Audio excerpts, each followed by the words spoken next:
Nosotros, como cristianos, como personas que hemos creído en algo más allá de lo normal, tenemos unas promesas, tenemos unos caminos, tenemos unas guías y unas instrucciones. Los médicos no se explican cómo de un momento a otro uno es sanado. Los psicólogos no se explican cómo una persona es liberada de lo que supuestamente para ellos no tiene cura. Pero todo radica en lo espiritual. Por eso, cuando Cristo vino al mundo, el pueblo de Israel, el pueblo judío, esperaba a un hombre de guerra. El pueblo judío esperaba a un hombre de batalla, que viniera a revolucionar el imperio, a meterse con el César y con el que no era el César. Ellos pretendían que el Mesías, el Salvador del mundo, el que los iba a liberar a ellos, iba a convertir a Jerusalén en un campo de batalla contra los romanos y contra todos esos enemigos del pueblo de Israel. Pero ellos no sabían algo muy importante que el cristiano debe tener claro en su corazón. La guerra en lo físico es producto de la guerra espiritual.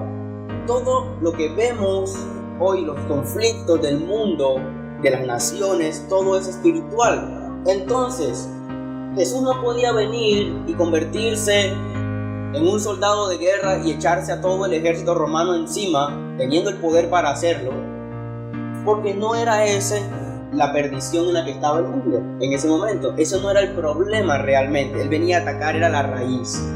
Los que alguna vez hemos cortado las famosas matitas verdes que salen, ese pastico, nos hemos dado cuenta que siempre lo cortamos por arriba y vuelve y crece. Lo cortamos por arriba y vuelve y crece. Entonces, hasta que usted no arranca de raíz, no deja de crecer. Así es el pecado. Así es la guerra en lo espiritual. Hasta que usted no vaya y gane la batalla en lo espiritual como lo hizo Jesucristo, siempre va a haber guerra en usted, con sus vecinos, con sus amigos, con sus familiares, porque todo es espiritual. Se mueve en un campo sobrenatural. Por eso, mientras los soldados romanos se rifaban la ropa, se burlaban de él, él pedía agua y le daban vinagre, Jesús estaba salvándolos. A ellos mismos, a esos que lo acababan de montar en la cruz, los estaba salvando, les estaba abriendo la oportunidad de ser libres de esa esclavitud en la que se enfrentaban. Por eso sus palabras les decían: Padre, perdónanos, Dios no sabe lo que están haciendo. Ellos creen que han ganado. Satanás estaba riendo, se burlaba de Jesús, lo veía derrotado. Es más, muchos cristianos hoy todavía ven a un Cristo derrotado. El mismo sumo pontífice de la Iglesia Católica ve todavía a un Cristo crucificado en un madero. Para él está derrotado, y así lo dijo en una conferencia un día. Es muy triste que alguien que dice conocer la Biblia profiera palabras de un Cristo derrotado cuando sabemos que Él está vivo y que todo es sobrenatural. Uno de los grandes retos que tenemos como cristianos es llegar y hacer conocer el Evangelio a las personas. Ejemplo, si usted es el único cristiano en el curso de la universidad, usted le tiemblan las piernas para pararse en el tablero a compartir un mensaje de la palabra. ¿Por qué? Porque de pronto si hay ateos, si hay agnósticos, si hay una cantidad de cosas en su curso de rebeldes, se van a levantar. No, porque usted no va a ir con la religiosidad, usted no se va a agarrar a sacarle esos versículos de generación de víboras ni nada de eso. Sí, no, usted sabe qué va a hacer. Por su testimonio, usted le va a demostrar que usted tiene un Dios vivo, porque usted le va a hablar directamente al corazón. Ese era el secreto de Jesús. Por eso Nicodemo, aún siendo fariseo, aún siendo duro en su corazón, cuando Jesús le habló al corazón a Nicodemo, ¿qué hizo? En la noche fue a donde Jesús, porque él dijo: Maestro, verdaderamente tú tienes palabras de vida. Entonces usted como cristiano no tiene que pelear con el mundo. Usted tiene que más bien ir a lo secreto, tiene que ir a lo íntimo y pelear la batalla en lo espiritual, para que cuando usted vaya contundente al corazón, y así se le abrirán las puertas, porque eso hizo Jesucristo. Cuando se sentó a hablar con la mujer samaritana, ella no se imaginó que este hombre que estaba allí le descubriría toda su vida en un instante. Nadie sabía su vida, solo ella. Pero Jesús le dijo: ¿verdad? 5 maridos has tenido y el que tienes ahora no es tu marido. Entonces, cuando usted le habla al corazón a la persona, entiende que hay un Dios vivo que habla en lo sobrenatural, en un campo diferente al que tenemos aquí físico. Mis hermanos, si todos tuviésemos el don de discernimiento de espíritu y pudiésemos verlos, se enterarían que aquí alrededor hay un poco, esperando a que usted salga a ver cómo lo engañan. Aquí no entran porque la presencia de Dios no se lo permite, pero cuando usted sale, allá están para darle la bienvenida si usted de aquí no sale con el poder de Dios. Entonces, ellos están esperando que usted les dé la entrada. ¿Cómo usted le da la entrada a ellos? Cuando usted no va y pelea las batallas en lo espiritual. El cristiano que no pelea la batalla en lo espiritual solo está gastando saliva. Vemos en algunos parques, en algunas asambleas, vemos en algunos lugares recónditos del mercado, gente con un parlantico gritando. Eso no es efectivo, porque la gente muy fácilmente lo ignora. No, es evangélico, vea, fanático, vea, con el parlante gritando ya con un micrófono y no le prestan atención. No le prestan atención porque es fácil. Es más, le suben el volumen al equipo, le suben el volumen a la grabadora, a los audífonos en el celular y fácilmente lo ignora. Pero cuando usted pelea la batalla en lo espiritual y usted habla con esa persona y va a su corazón, no lo puede ignorar. Ahí no hay audífono, ahí no hay equipo de sonido que valga. Usted va directo a su necesidad. Es allí donde se producen los grandes milagros. Jesús fue directo al corazón de las personas. Nunca usted vio a Jesús poniéndole la mano a una persona y haciendo una oración de sanidad. Siempre dio una orden, porque la peleaba él en la madrugada, en la noche, en la vigilia, en lo secreto con el Padre, que él peleaba la batalla. Por eso cuando él salía, él nada más daba órdenes. Y usted lo puede hacer, porque usted tiene ese mismo poder en sus palabras, si usted lo cree. Usted no debe arrancarse a crear en las clínicas, llevarse todo el grupo de alabanza de la iglesia y meterlo en un cuarto para orar por sanidad por un enfermo. No. Usted llega, usted mira a esa persona a los ojos y usted primero la hace recibir a Cristo y luego le da la orden a esa enfermedad en el nombre de Jesús que se vaya. Y se tiene que ir, pero usted tiene que creerlo en su corazón, porque el demonio sabe muy bien quién cree y quién no. Se burla de los que no creen. Hay liberaciones de muchas horas, porque de pronto el que está intentando hacer la liberación no tiene firme eso en su corazón y se deja manipular del demonio. Cuando viene a ver, están tomando gaseosa, chocorramo, malta con el demonio allí. Eso ha pasado, ¿sí? O si no, lo manipula de tal manera que sale con ese que espíritu de Diomedes Díaz, cosas así que no tienen un sentido real en lo espiritual. No, usted tiene que orarle al Espíritu Santo, revélame qué hay dentro de esa persona, qué está atacando a esa persona, porque todo lo que hay en el campo físico viene del campo espiritual. La enfermedad que tenía el rey Nabucodonosor era espiritual. Por eso cuando se humilló delante de Dios fue sano. Mientras tanto comió pasto. ¿Qué no lo puso a hacer Dios? Y muchos de nosotros vivimos así, como Nabucodonosor, comiendo pasto y metidos en el desierto dando vueltas como unos locos, porque nosotros no hemos decidido ir a lo espiritual. Josué fue un hombre de mucha batalla, fue un general. Pero miren que Josué, si ustedes leen la escritura, Josué, a pesar de ser un hombre entrenado para la guerra, no confiaba en sus fuerzas. ¿Por qué sabemos que no confiaba en sus fuerzas? Porque cuando Moisés subía a orar con Dios, a hablar con Dios, él se quedaba en la puerta del tabernáculo orando. Todos los días que Moisés estaba ahí arriba, él estaba ahí velando en la puerta del tabernáculo. Por eso era un hombre que cuando iba a la batalla era victorioso. Por eso cuando vio la tierra prometida, él dijo, no, esto es fácil para nosotros, esto lo conquistamos nosotros. Mientras los otros 10 cobardes se devolvieron hablando mal de la tierra, porque nosotros somos así. Por ejemplo, llegamos a un conjunto residencial y vemos casas de 300, de 400 millones y nos regresamos hablando mal del conjunto porque no tenemos la plata en el bolsillo. Eso es muy chiquitos esos cuartos, bajito el techo, no me gustó, ni le gustó. Pero como no tiene plata, entonces habla mal para convencer su corazón de que no es por ahí.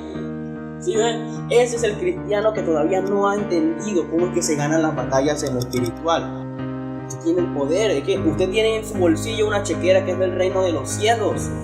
Usted puede montar cualquier negocio que usted quiera porque Dios lo respalda. Solo cumpla los principios y Dios lo respalda. ¿Cuándo usted vio que Dios dejó avergonzado a Abraham? Lo mandó que dejara todo y arrancara para una tierra prometida y allá lo bendijo mucho más de lo que tenía cuando estaba ahí. A David lo convirtió de un pastorcito, de unas ovejas que no eran ni de él porque eran de su padre. ¿Y cuánta riqueza no le dio a David? ¿Pero por qué? Porque fueron hombres que dijeron Dios lo puede hacer y se pararon y arrancaron. Usted lo puede hacer también.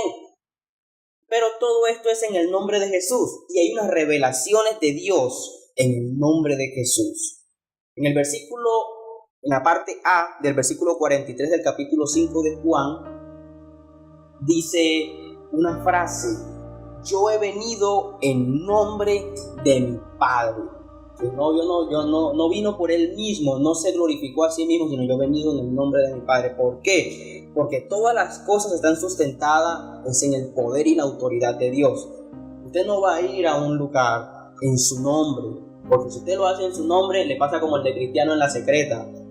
Le dan una tunda cuando vaya a hacer esa liberación. Él decía, ahora va a ver ese demonio lo que es una pela, y lo operaron fue a él. ¿Sí? ¿Pero por qué? Porque él fue en el nombre de él, confiando en su conocimiento. Ni la Biblia llegó, le tocó pedir una prestada. ¿Pero por qué? Porque no había entendido todavía quién era el Dios que estaba con él. Como lo entendió David cuando se paró enfrente de Goliat. ¿Quién era el que estaba peleando por él? No era él. Él era un niño. 12 años tenía David. Ni armadura, ni lanza, nada, no tenía nada ahí.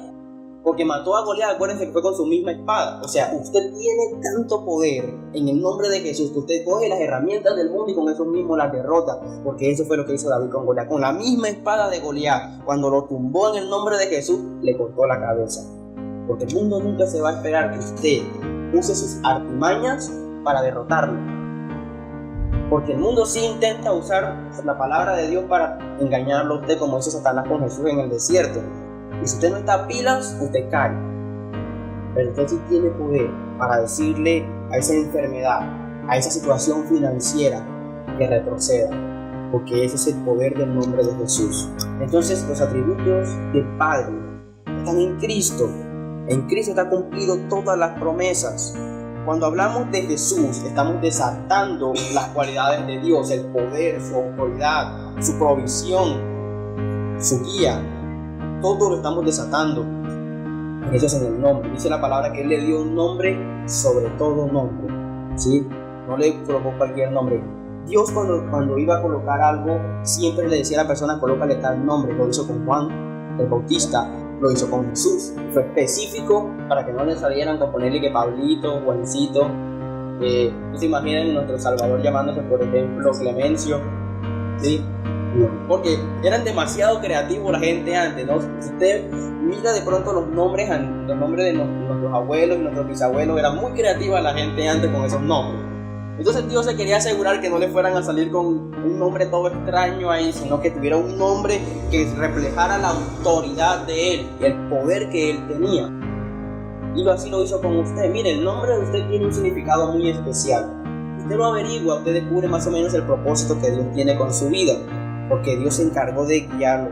A veces nuestros padres querían ponernos un nombre y de repente salieron poniendo nosotros. Pero ese nombre tiene una razón de ser. Es más, tan importante es que aún ese nombre usted no lo va a conservar. Cuando usted vaya al cielo, no se va a llamar ni Marley, ni Viana, ni Lucrecia. Dice la palabra que Dios le va a colocar un nombre que solo Él conoce, y ese es el nombre que está escrito en el libro de la vida. ¿Por qué Dios no revela ese nombre? Para que Satanás no lo sepa. Satanás no lo va a saber sino hasta que sienta el golpe el día del juicio final. Porque Satanás cree tener muchas almas de su lado, pero el día que el Señor abra el libro de la vida, va a comenzar a mirar para su derecha y para su izquierda, y muchos se le van a escapar. Esa es la ventaja de Cristo. Se les metió al rancho a los judíos y desde allá les dio salvación. El cristiano debe ser así, debe infiltrarse. Hay una petición muy especial que yo hice en el Ministerio de Jóvenes de Riohacha cuando yo estuve predicando allá, estuve compartiendo, y en la actividad decían que corriéramos saltando en un pie y cogiéramos un papelito que estaba en la pared, anotáramos una petición y lo volviéramos a poner ahí, pues iba a orar por esos papelitos. El Señor me trajo a memoria algo que no sé por qué. Eran jóvenes infiltrados por Cristo. Nosotros necesitamos jóvenes que se infiltren en las universidades, en los colegios, para que lleven y prediquen la palabra. No es en la bulla. Usted no necesita crear un concierto en su colegio para predicar de Jesús. Usted calladito, en silencio, usted medite. Pídale al Espíritu Santo que le revele las necesidades de sus compañeritas y de sus compañeros. El que está triste, el que está angustiado, el que se siente solo, usted le llega despacito sin que Satanás lo note y le da la salvación. Así es donde usted le roba al enemigo las almas. Pero si usted hace mucha bulla, él se da cuenta de lo que usted va a hacer y se tumba la estrategia. ¿Sí? Y se tumba la estrategia, entonces usted tiene que irse calladito como fue Jesús. Callado, en silencio. Cuando Satanás vino a darse cuenta, ya tenía victoria en la cruz, ya no podía hacer nada. Ya no podía hacer nada. Entonces, en Filipenses 2:9 encontramos que dice la palabra: por lo cual Dios también le exaltó hasta lo sumo y le dio un nombre que es sobre todo nombre. Hay una frase que encontré, dice: entre más ignorantes seamos de la palabra de Dios, de lo que somos, de lo que tenemos y de lo que podemos hacer en Cristo, más el diablo ganará ventaja. El diablo solo gana ventaja cuando usted ignora el poder que usted tiene. Por eso hay una frase en los deportes y es: no hay enemigo pequeño. Nosotros no podemos subestimar a ningún contrincante, porque el que parece pequeñito puede tener una estrategia por ahí en silencio oculta y se le tira a usted toda es cuando vemos, por ejemplo, a grandes selecciones como Brasil, como Argentina, goleadas. De repente nadie se explica por qué. Porque se crecen tanto que creen que son imbatibles. Pero a veces los pequeñitos, como ellos sienten que tienen que entrenar, entrenan más duro y generan estrategias y van con todas a tumbarlo. Y eso muchas veces el enemigo no se lo espera.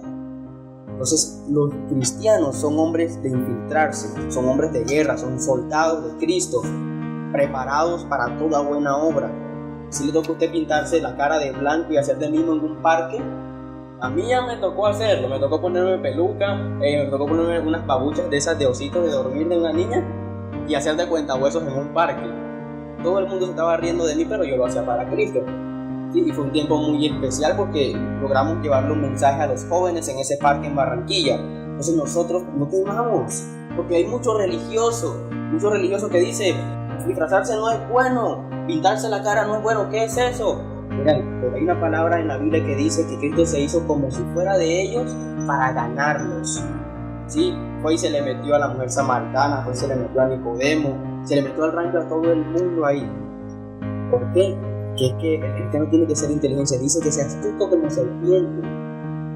Y usted, cuando ve una serpiente haciendo bulla para venir a picarlo a usted, cuando viene a ver, sientes el mordisco, ¿sí? Está calladita, enroscada ahí en el árbol, esperando que usted pase descuidado y tenga. Así debe ser el cristiano, sin tanta bulla. Entonces los que son religiosos están metidos dentro de la iglesia, santificándose a ellos mismos y allá al mundo, esperando a quien vaya a ganarlos. Eso le pasó a los fariseos, metidos en el templo. Menos mal que no tenían aire acondicionado, porque menos hubieran salido, ¿sí?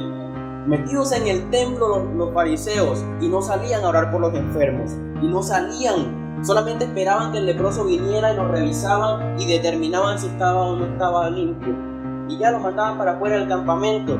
Eso no era lo que Dios los había mandado a hacer. Él tenía el poder, se supone que tenía la autoridad de Dios para tomar, orar por él, para que fuese sano, no para decirle si estaba leproso y mandarlo por allá afuera de un campamento. Eso fue lo que Cristo les vino y les dio rabia a ellos. Porque claro, vino Jesús y él sí hacía lo que estaba ahí escrito en la palabra, lo que ellos sabían que tenían que hacer. Oraban, se sanaban los enfermos, se liberaban los endemoniados, les daba piedra porque ellos no podían hacer lo mismo. Jesús desnudó el corazón de ellos. Por eso no podemos permitir que la religiosidad se añada a nuestro corazón, porque el religioso no sale de la iglesia a predicar, a compartir, a orar. No lo hacen. Aman nada más el púlpito, y de ahí no sale la corbata, los zapatos costosos, y ahí se queda. Sale de la iglesia y nadie sabe que es cristiano. No, que tiene que ser. Dios dijo que era luz en el mundo, no luz en la iglesia. En la iglesia bastante lámparas que ya tiene, ¿sí? Entonces hay muchas personas que en estos momentos han desperdiciado los dones y se han apagado los dones porque no los están usando. Cristo predicó el evangelio caminando por muchas veredas, bastante que caminó. Podríamos decir que tenía unas sandalias Tommy o algunas Nike de pronto, porque caminó bastante y no se gastaron sus sandalias. O de pronto en ese momento había un antepasado de Leili que tenía un Haven Store, ¿sí? Entonces le vendió unos zapatos al Señor buenos. Entonces Él fue a la necesidad, él se informó de la necesidad del pueblo y fue y oró efectivamente por el pueblo. No se quedó metido en el templo esperando que llegaran los enfermos, esperando que llegaran, porque muchos enfermos no pueden llegar a la iglesia, están en una silla de ruedas o están en un lugar donde nadie los puede sacar de allá. Usted tiene que ir, tiene que llegar a ellos, porque muchas personas por sí mismas no van a llegar a Cristo, porque la religiosidad se ha encargado de apagarles el entendimiento. Usted le habla a un joven del Señor y lo mira feo, pero usted habla de la necesidad que él tiene y ahí se abre los ojos y entiende de manera diferente. Nosotros tenemos que comenzar a cambiar, porque en el nombre de Jesús, en ese nombre que es sobre todo nombre, hay una autorización. Por eso en la palabra en Marcos 16:17 encontramos que Él nos autoriza para usar su nombre. Dice en mi nombre, traduciéndolo podría decir en mi representación, por mí, embajadores de Cristo. Los rabinos, cuando preparaban a sus discípulos, luego los enviaban y les daban autoridad para que en el nombre del rabino, porque el rabino sí era conocido, hicieran las cosas. Entonces él no por su tanito no pasaba nada porque nadie lo conocía, pero no, yo vengo en el nombre por ejemplo de Gamaliel, imagínense, casi nada, Gamaliel, maestro de la ley. Entonces eso hizo Jesús, preparó a un grupo de hombres seleccionados previamente y los envió en su nombre para que hicieran maravillas en el pueblo. Y les mandó de dos en dos. Luego de estas cosas fue que pasó. Y miren que a pesar de todo esto, mis hermanos, ellos fallaron. Sí fallaron. Pero porque lo único que ellos tenían era la disposición de su corazón, no una religiosidad. Recordémonos que en un momento no pudieron liberar a un endemoniado, pero no por eso Jesús los desechó. Solo le dijo, hombres de poca fe. Digo, esto no sale sino con oración y ayuno. ¿Qué hace que fue el líder? Ve que el discípulo se equivoca y le enseña cómo es que se hace. No lo juzga, no lo señala, porque nosotros mismos nos equivocamos muchas veces delante de Dios, así que nosotros tenemos que decirle, Señor, pues ya fallé, pues enséñame cómo es que se hace. Vea, para que yo me parara aquí a tocar esa guitarra, la ayuné, oré, ¿qué no hice al Señor? Sí, y practiqué mucho. El Señor hasta me dio promesas para eso, pero a uno le da como ese miedito, como que Señor, la voy a embarrar allá, se me van a olvidar las notas. Y sí, se me olvidan algunas notas, pero uno la embaraja como músico y comienza y cambia las notas y total. Pero lo importante es entrar a la presencia de eso, es lo que a Dios le gusta. Ese siervo que es incisivo, que va metido, que no se detiene, porque el enemigo te va a decir, ay, pero tú no cantas bonito, ya hasta ahí te llega la fe. No importa que yo no cante bonito, así grite, pero de que lo hago, porque es allí donde los dones se encienden y el poder sobrenatural se extiende, porque usted tiene que darle oportunidad al poder sobrenatural de Dios. Dios no actúa en lo natural, sino en lo sobrenatural. Donde usted no puede actuar, allí es donde actúa Él. Entonces, si usted no se atreve y no se lanza, se queda esperando. Tenemos que actuar en el nombre de Jesús. Entendamos que es Jesús quien hace las cosas a través de nosotros, no somos nosotros. En Hechos 2 encontramos en el versículo, por ejemplo, el 14, cuando Pedro se paró a hablar y se levantó, viendo que se estaban diciendo estos que están borrachos, estos que hablan lenguas extrañas. Entonces Pedro se levantó y comienza y le pega una predicada que convirtió a 3,000 almas en una sola predicada. ¿Pero por qué? Porque Pedro entendió que él tenía autoridad en el nombre de Jesús. Él sabía que se podía levantar y hablar con toda la propiedad porque él conocía al maestro que estuvo con él 3 años. Si usted conoce a Cristo, usted con autoridad se levanta frente a cualquier escenario y puede hacer una ministrada igual a la que hizo Pedro. Porque hay hombres que lo hacen hoy en día. Dante Gebel, por ejemplo, llena un escenario con 20,000, 50,000 jóvenes. Cash Luna, estos hombres, porque ellos han entendido el poder que tiene el nombre de Jesús y por eso se levantan y llenan un estadio. Dante Gebel dijo que la primera vez que predicó en un estadio dijo bobadas, muchas cosas incoherentes. Él dijo, yo me escuché la grabación y me reía de mí mismo, pero lo hice. Muchos mueren intentándolo y de eso está lleno el cementerio de personas que lo intentaron y fallaron. Muchas personas, muchos sueños muertos que no se cumplieron porque no se atrevieron a dar el paso hacia adelante. Y si nosotros hemos creído en Jesús, en ese nombre que es sobre todo nombre, en ese que tiene la autoridad para abrir puertas, ¿por qué nos detenemos? ¿Por qué frenamos? ¿Por qué parece que el mundo fuera el que tuviera el poder y nosotros no?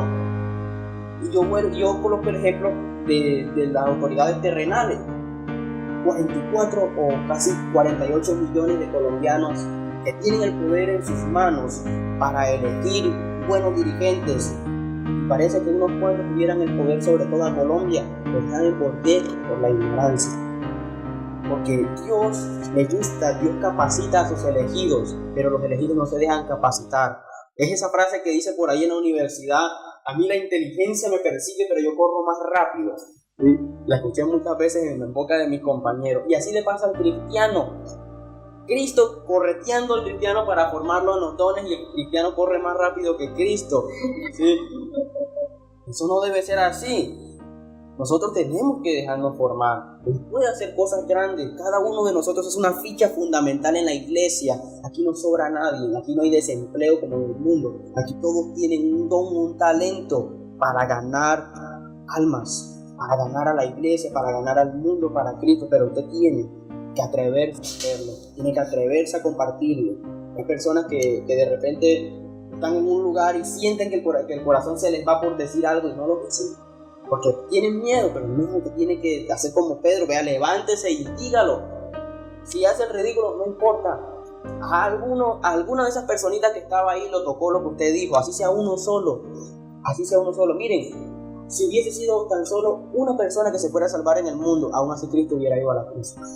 Lo hubiera hecho, porque el valor de un alma es incalculable. Dios no determina la cantidad de gente para hacer su obra.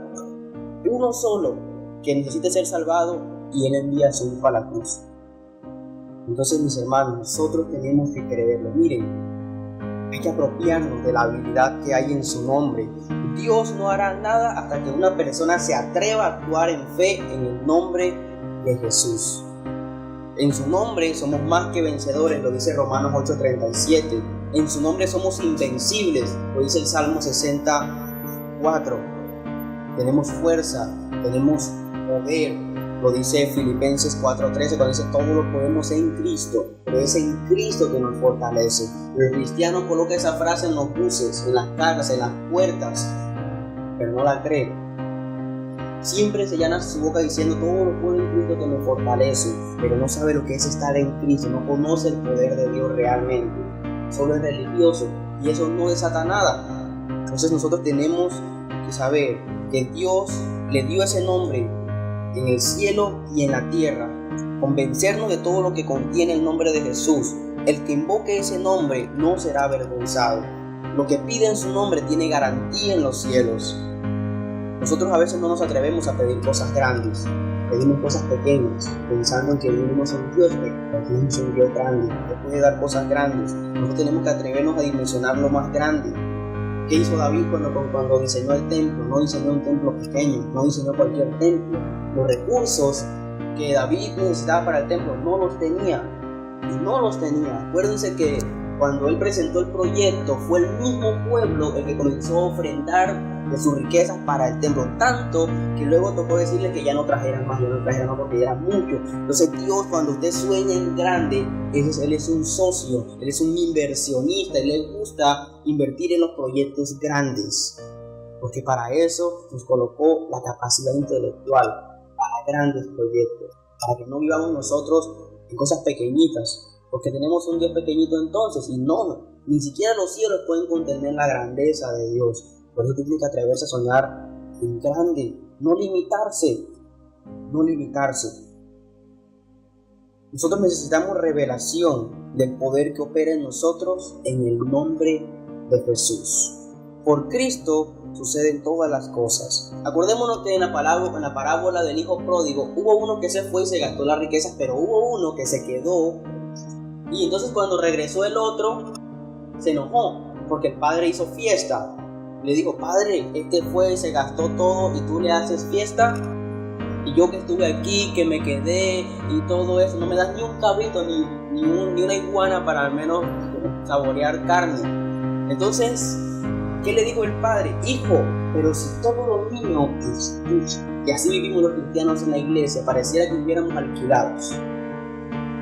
No tomamos propiedad de lo que Dios nos ha dado, no tomamos propiedad del poder y de las riquezas del reino de los cielos. Vivimos pobres, tanto espiritualmente como en la economía y en todo. ¿Por qué no nos hemos apropiado de lo que Dios tiene para nosotros? Nosotros no podemos ser ese hijo pródigo que estando dentro de la casa con el padre se cree pobre, no disfruta nada, vive frustrado. Si la palabra dice que el obrero es digno de su salario, es decir, que si usted está en la iglesia y le sirve al Señor, Dios lo va a recompensar, porque Dios no miente. Dios no miente. Dios ama a todo aquel que se atreve a creer y lo bendice grandemente, y lo ha demostrado a través de toda la historia de la Biblia con sus grandes hombres. Salomón fue un hombre que venían los reyes de otras naciones a ver cuál era la sabiduría de este hombre que era famoso en todo el mundo, y encontraban cosas grandes, más de lo que la fama. Miren, dice la palabra que una reina vino y encontró que su sabiduría sobrepasaba las riquezas que él tenía. ¿Cómo no sería Salomón de sabio? ¿Y qué hizo Salomón para tener eso? Él le creyó a Dios. El día que Dios le dijo, pídeme lo que quieras y te lo daré, ¿qué hizo Salomón? Dijo, Señor, dame sabiduría para dirigir a tu pueblo. Eso agradó a Dios en tal manera que también le añadió riqueza, le añadió mujeres. ¿Qué no le añadió el Señor a Salomón? ¿Pero por qué? Porque su corazón no estaba detrás de lo que hoy en día al hombre lo aparta de la presencia de Dios. Dios no está en contra de ser rico. El problema es que cuando usted consigue las riquezas, sin la ayuda de Dios, su corazón se envanece y usted ya cree que es poderoso. Hay una película que no es cristiana, y creo que todos la hemos visto, es vieja, se llama El Todopoderoso o Dios por un día. Un hombre refunfuñando contra Dios y le dijo, él decía que si él fuera Dios, aunque fuera por un solo día, él podía hacer las cosas mejor en el mundo, y se encontró con Dios. Y Dios le dio el poder. Hizo desastre con el mundo. Y después fue arrepentido, tranquilito, calladito, ¿sí? Siquiera podía responder las oraciones. Imagínense usted. Por eso nosotros no podemos creernos dioses, porque lo que Él hace no lo hace nadie. Entonces recordemos que hay una autoridad muy hermosa que tenemos.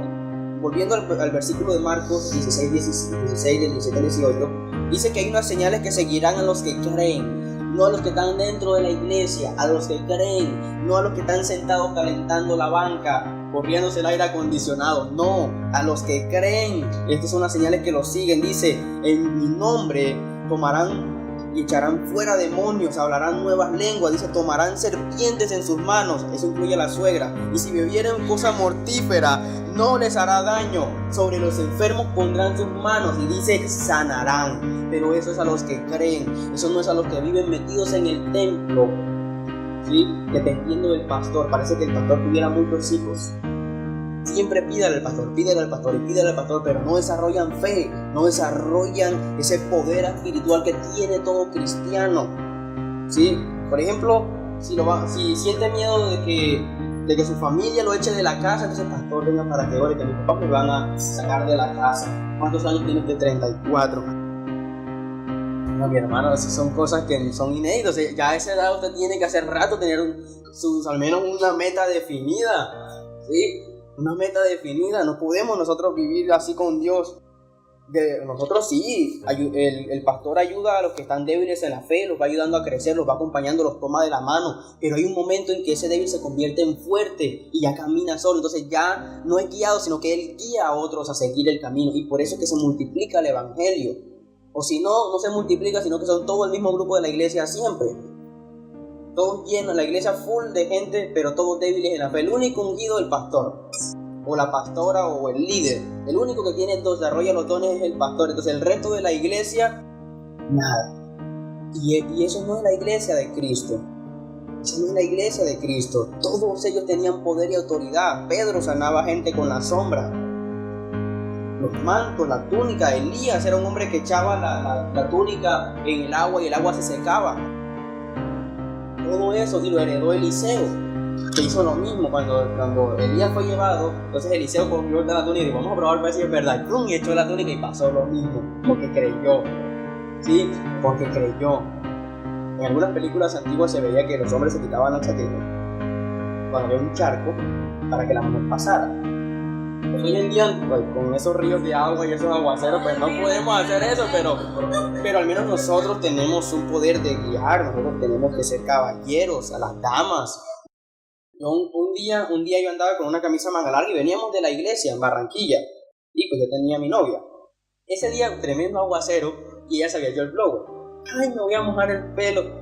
¿Qué hice yo? Como yo tenía camisa debajo, Yo me quité la camisa para que ella se la pusiera en la cabeza y no se mojara. Ella me quedó mirando como si, o sea, muy extrañada, de que para mí eso fue algo natural hacerlo, pero ella se quedó muy extrañada porque de pronto nadie tuvo un gesto con ella de esa naturaleza. A otros no hubiera importado si se mojaba el cabello, pero de pronto uno sí tiene esa sensibilidad de brindarle esa protección a la persona que tú tienes a tu lado. Y eso se aplica también para la iglesia. Al que es débil, si tú tienes una posición de liderazgo, si tienes dones de líder, cuida del pequeñito que tienes a tu lado, del que recién llega a la iglesia, del que todavía está como bebé dándole tetero, leche espiritual no adulterada. Cuídalo hasta que crezca y ya camine por sí solo. Esa es la ley de la vida. Y si tú siembras eso, todo te será multiplicado. Todo te será multiplicado. Es una palabra maravillosa. El segundo punto es el gran yo soy. Por primera vez Dios, el gran yo soy, en algunas traducciones bíblicas, nos revela su nombre en la persona de Jesús. Jesús decía de sí mismo, yo soy. Esto es una palabra en hebreo, es muy delicado decir esto, porque significa yo soy el que soy, es ponerse sobre todo, pero Jesús tenía la autoridad para decir esto. Entonces los religiosos de la época se molestaron. En 11 ocasiones, él mencionó esta palabra. En Juan 4, del 25 al 26 dijo, yo soy el Mesías. En Juan 6:35, yo soy el pan de vida. En Juan 8:12, yo soy la luz del mundo. En Juan 8:58 dijo, yo soy el eterno. Aquí estaba predicando en una sinagoga cuando dijo esto y casi lo apedrearon. ¿Sí? Porque dijo esto. Después dijo en Juan 9:5, otra vez vuelve y dice, yo soy la luz del mundo. En Juan 10, del 7 al 9, dice, yo soy la puerta. Y habla de las ovejas que escuchan la voz de su pastor, de que él es la puerta por la cual entran las ovejas y todo eso. En Juan 10:36 dice, yo soy el Hijo de Dios. En Juan 10:11 dice, yo soy el buen pastor. En Juan 11:25, un versículo hermoso, yo soy la resurrección y la vida.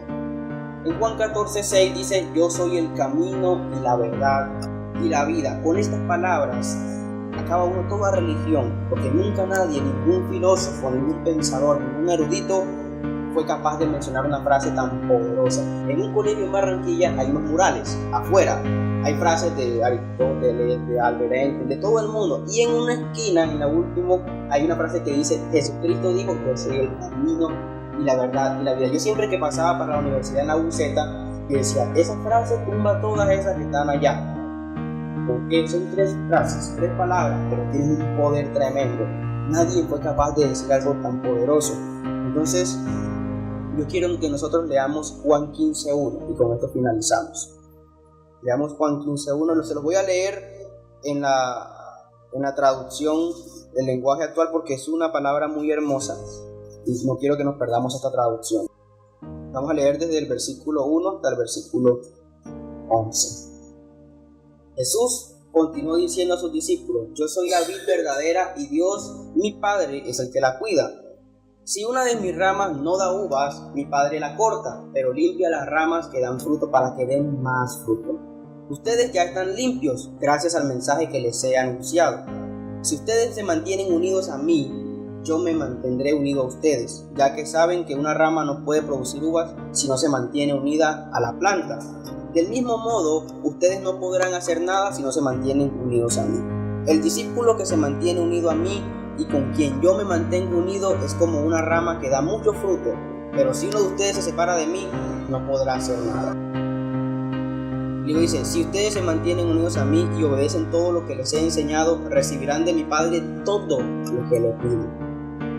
Si ustedes dan mucho fruto y viven realmente como discípulos míos, mi Padre estará orgulloso de ustedes. Así como el Padre me ama a mí, también yo los amo a ustedes. Nunca dejen de amarme.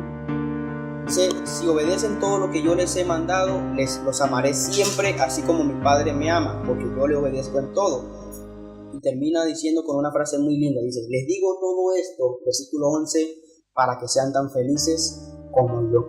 Miren para qué el Señor nos dice su palabra, para que nos habla de obediencia, para que nos habla de todas estas cosas, para que seamos felices. Es lo único que Él quiere. No es un Dios egoísta sentado en una silla grande dando órdenes a trocha y mocha. No, es un Dios que quiere ver a sus hijos, a los que Él creó, a sus pequeñitos, felices. Y como el secreto de la felicidad está en obediencia a la palabra de Dios, Él quiere que seamos felices. Es lo único que Él quiere de usted. Cuando entendemos esta revelación, nuestra vida cristiana toma un rumbo totalmente distinto. Ya no somos más religiosos, sino que hemos entendido en la voz del Espíritu que verdaderamente que es seguidor de Cristo, discípulo de Jesucristo, no religioso de Cristo, discípulo de Jesucristo. Porque el que es religioso todavía está por allá tomando leche espiritual después teniendo 40 y 50 años y parece un niño.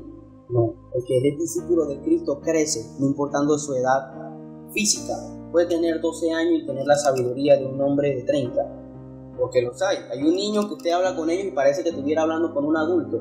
¿Pero por qué? Porque los dones que hay en ese niño hablan por él. Y esa es una persona que ha conocido y ha tenido un encuentro sobrenatural de él. Y un niño de 12 años, pastorcito de ovejas, fue el que tumbó a Goliat. Ese es Dios. Puede haber en su trabajo jefes, líderes, hombres de mucho bagaje en los negocios, pero como usted le cree a Dios, eso no importa. A Dios es capaz de colocarlo de vendedor a gerente, sin pasar por todo eso. ¿Por qué? Porque es el que cree en su corazón del poder que Dios le ha dado.